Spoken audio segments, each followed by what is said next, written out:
ತುಂಬಾ ಸಂತೋಷ ಆಗುತ್ತೆ.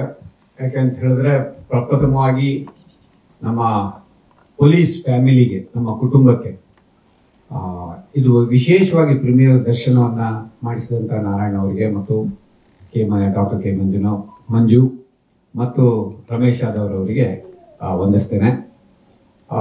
ಕಲಾವಿದರಾಗಿ ಅವರ ತುಡಿತ, ಪೊಲೀಸ್ ಸಿಬ್ಬಂದಿ, ಆರ್ಮಿ, ದೇಶದ ಹೊರಗಡೆ ಸೈನಿಕರನ್ನ ಬಿಟ್ಟಿರೋದು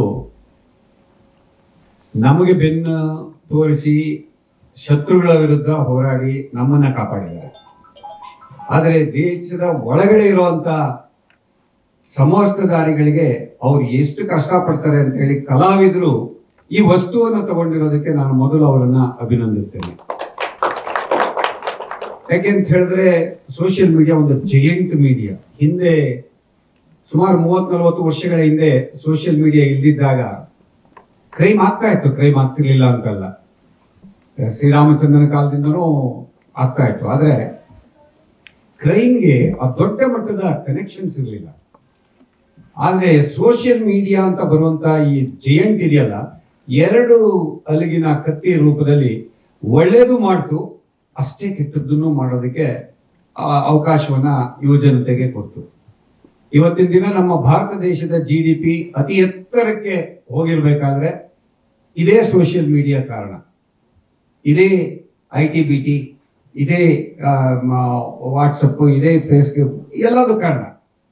ಹಾಗೇನೆ ಯುವ ಜನತೆ ಡ್ರಗ್ ಮಾಫಿಯಾ ಕೈಗೆ ಸಿಗಾಕೊಂಡಿದ್ದು, ಸೆಕ್ಸ್ ಮಾಫಿಯಾ ಕೈಗೆ ಸಿಗಾಕೊಂಡಿದ್ದು ಮತ್ತು ಹಲವಾರು ಸಮಸ್ಯೆಗಳು ಹೊಸದಾಗಿ ಬೃಹದಾಕಾರವಾಗಿ ಬೆಳೆಯೋದಕ್ಕೂ ಇದೇ ಸೋಷಿಯಲ್ ಮೀಡಿಯಾ ಕಾರಣ.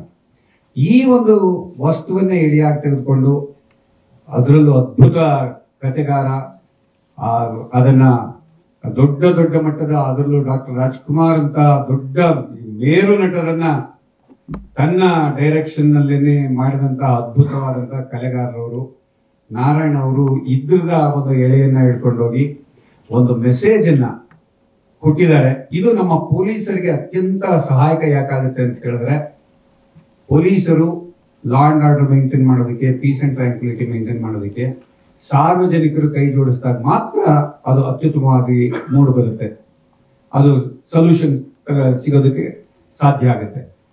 ಆದ್ರೆ ನಾರಾಯಣ ಅವರು ಭಾರಿ ಕೆಲಸ ಮಾಡಿದ್ದಾರೆ ಇದರಲ್ಲಿ. ಏನು ಅಂತ ಹೇಳಿದ್ರೆ, ಒಬ್ಬೊಬ್ಬ ವ್ಯಕ್ತಿ ಕೊಡೋದ್ರ ಬದಲು ಇಡೀ ಒಂದು ಚಿತ್ರತಂಡ, ಪರ್ಟಿಕ್ಯುಲರ್ ಆಗಿ ದೇಶದ ಯುವ ಜನತೆಯ ಮನಸ್ಸಿನ ಆಳಕ್ಕೆ ಇಳಿಯೋದು ಸಿನಿಮಾ ಪ್ರಪಂಚ.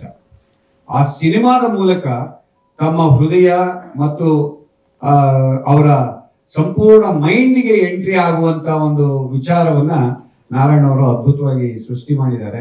ಅದರಲ್ಲಿ ಪರ್ಟಿಕ್ಯುಲರ್ ಆಗಿ ಹೆಣ್ಣು ಮಕ್ಕಳನ್ನ ಯಾವ ರೂಪದಲ್ಲಿ ಎನ್ಮಾಸ್ ಈ ಕ್ರೈಮ್ ನ, ಸೈಬರ್ ಕ್ರೈಮ್ ಮೂಲಕ, ಸೋಷಿಯಲ್ ಮೀಡಿಯಾ ಮೂಲಕ ಅವರಿಗೆ ಗೊತ್ತಾಗದ ರೂಪದಲ್ಲಿ ಅವರ ಮನಸ್ಸಿನ ಭಾವನೆಗಳೊಂದಿಗೆ ಆಡಿ ಯಾವ ರೂಪದಲ್ಲಿ ಇಂಡಿವಿಜುವಲ್ ಆಗಿ ಒಬ್ಬೊಬ್ರಿಗೂ ಗೊತ್ತಾಗೋದಿಲ್ಲ, ಯಾರು ಕಷ್ಟಪಡ್ತಿದ್ದಾರೆ, ಯಾವ ಹೆಣ್ಮಗಳು ಕಷ್ಟಪಡ್ತಿದ್ದಾರೆ ಅನ್ನೋದು ಗೊತ್ತಾಗೋದಿಲ್ಲ. ಅಂತಹ ಒಂದು ವಿಚಾರವನ್ನ ತುಂಬಾ ಚೆನ್ನಾಗಿ, ಯಾಕಂದ್ರೆ ಈ ಪಿಕ್ಚರ್ ಅನ್ನ ಹಳ್ಳಿಗಳಲ್ಲಿ ನೋಡ್ತಾರೆ, ಅವ್ರಗಳಿಗೆ ಎಷ್ಟೋ ಜನಕ್ಕೆ ಟೆಕ್ನಿಕಲಿ ಪರ್ಫೆಕ್ಟ್ ಇರೋದಿಲ್ಲ, ಸೈಬರ್ ಕ್ರೈಮ್ ಅಲ್ಲಿ ಹೇಗೆ ಅವರು ಕ್ಯಾಚ್ ಮಾಡ್ತಾರೆ, ಏನ್ ಮಾಡ್ತಾರೆ ಅಂತ ಹೇಳಿ. ಅಟ್ಲೀಸ್ಟ್ ಆ ತಂದೆ ತಾಯಿಯಂದರು ತಮ್ಮ ಮಕ್ಕಳನ್ನ, ಹೆಣ್ಣು ಮಕ್ಕಳನ್ನ ಈ ದೊಡ್ಡ ದೊಡ್ಡ ನಗರಗಳಿಗೆ, ಮೈಸೂರು, ಬೆಂಗಳೂರು, ಮಂಗಳೂರು ಈ ತರ ಕಳಿಸುವಂತ ಸಂದರ್ಭದಲ್ಲಿ ಕನಿಷ್ಠ ಅವರ ಮೊಬೈಲ್ ಫೋನ್ ಅಲ್ಲಿ ಏನ್ ನಡೀತಾ ಇದೆ, ಹೇಗೆ ನನ್ನ ಮಗಳು ಬಿಹೇವ್ ಮಾಡ್ತಿದ್ದಾಳೆ, ಏನ್ ವಿಚಾರ ಅಂತ ಹೇಳಿ ಅವ್ರಿಗೂ ಸಹ ಹೋಗುತ್ತೆ. ಈ ಸಿನಿಮಾ ಮಾಧ್ಯಮದ ಮೂಲಕ ಯಾವುದು ಟೆಕ್ನಿಕಲಿ ಹೇಳೋದಕ್ಕೆ ಸಾಧ್ಯ ಇಲ್ವೋ, ಪೊಲೀಸರಿಗೂ ಕೆಲವು ಸಂದರ್ಭದಲ್ಲಿ ಕಷ್ಟ ಆಗುತ್ತೋ, ಅದನ್ನ ಮನೆಯಲ್ಲಿ ಅವರವರ ಮನೆಯಲ್ಲೇ ಕುಳಿತುಕೊಂಡು ನೋಡುವಂತಹ ಅದ್ಭುತವಾದಂತಹ ಒಂದು ಕೆಲಸವನ್ನ ಮಾಡಿದ್ದಾರೆ. ಇದು ಪೊಲೀಸರಿಗೆ ಕೈ ಜೋಡಿಸಿದ್ದಾರೆ. ಅವರು ಈ ಕ್ರೈಮ್ ಅನ್ನ ರೆಡ್ಯೂಸ್ ಮಾಡೋದಕ್ಕೆ ಅವರು ಕೈ ಜೋಡಿಸಿದ್ದಾರೆ. ಅದಕ್ಕಾಗಿ ಹಣ ಹಾಕಿದಂತ ಕೆ ಮಂಜುನಾಥ್ ಮತ್ತು ರಮೇಶ್ ಯಾದವ್, ಅದಕ್ಕೆ ಮೂರ್ತಿ ರೂಪ ಕೊಟ್ಟಂತ ಕಥೆಯನ್ನ ಬೆಳೆಸಿದಂತ ಅದ್ಭುತವಾದಂತ ಕಲೆಗಾರ ನಾರಾಯಣರವರಿಗೆ ಮತ್ತು ಈ ಸಿನಿಮಾದ ಹಿಂದೆ ಇರುವಂತ ಇಡೀ ಕುಟುಂಬಗಳಿಗೆ, ನಮ್ಮ ಪೊಲೀಸ್ ಕುಟುಂಬದಿಂದ ಆಭಾರಿಗಳು, ನಿಮಗೆ ವಂದನೆಗಳು. ಹಾಗೂ ಇದು ಪಿಕ್ಚರ್ ನಾನು ಈ ಮಾಸ್ ಪಿಕ್ಚರ್ಗಳು ಕೆಲವು ಯಶ್ದು ಮತ್ತೆ ಈ KGF ಇದು ಎಲ್ಲ ಆ ತರದಲ್ಲಿ ದೊಡ್ಡದಾಗ ಆಗುತ್ತೋ ಇಲ್ಲೋ ನನಗೆ ಗೊತ್ತಿಲ್ಲ. ಆದರೆ ನಮ್ಮ ಪೊಲೀಸರಿಗಂತೂ ಒಳ್ಳೇದಾಗುತ್ತೆ ಅನ್ನೋದು ಗೊತ್ತು. ಅದರಲ್ಲಿ ಹೊಡಿ ಬಡಿ ರಕ್ತ ಜಸ್ಟ್ ನೋಡಿದೀವಿ, ಆದ್ರೆ ಇದರಲ್ಲಿ ಒಂದು ಮೆಸೇಜ್ ಅನ್ನ ನೋಡಿದೀವಿ. ಮಂಜುನಾಥ್ ಬಾಬು ಹೇಳಿದಾಗೆ ಇದು ಹೆಚ್ಚಿನ ಜನಗಳಿಗೆ ತಲುಪಿ ಅದರಿಂದ ಸದುಪಯೋಗ ಪಡ್ಕೊಳ್ಳಿ.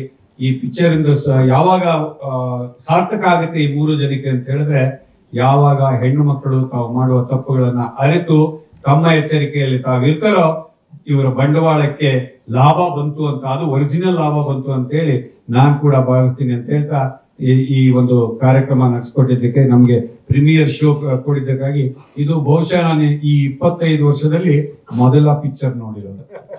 ನಾನು ಥಿಯೇಟರ್ಗಳಿಗೆ ಹೋಗೇ ಇಲ್ಲ, ಯಾಕಂತಂದ್ರೆ ಪೊಲೀಸ್ ಆದಾಗಿಂದ ಥಿಯೇಟರ್ಗೆ ಹೋಗೋ ಅವಕಾಶನೇ ಸಿಕ್ಕಿಲ್ಲ ನನಗೆ. ಸೊ ಹಾಗಾಗಿ ಇದು ಪ್ರಪ್ರಥಮ ಪಿಕ್ಚರು, ಇದು ಒಳ್ಳೆ ಪಿಕ್ಚರ್ ನೋಡಿದ್ದೀನಿ ಅಂತ ನನಗೆ ಸಂತೋಷ ಆಗಿದೆ. ನಾರಾಯಣ ಅವರಿಗೆ ಮತ್ತು ರಮೇಶ್ ಮಂಜು ಅವರಿಗೆ ಶುಭವಾಗಲಿ.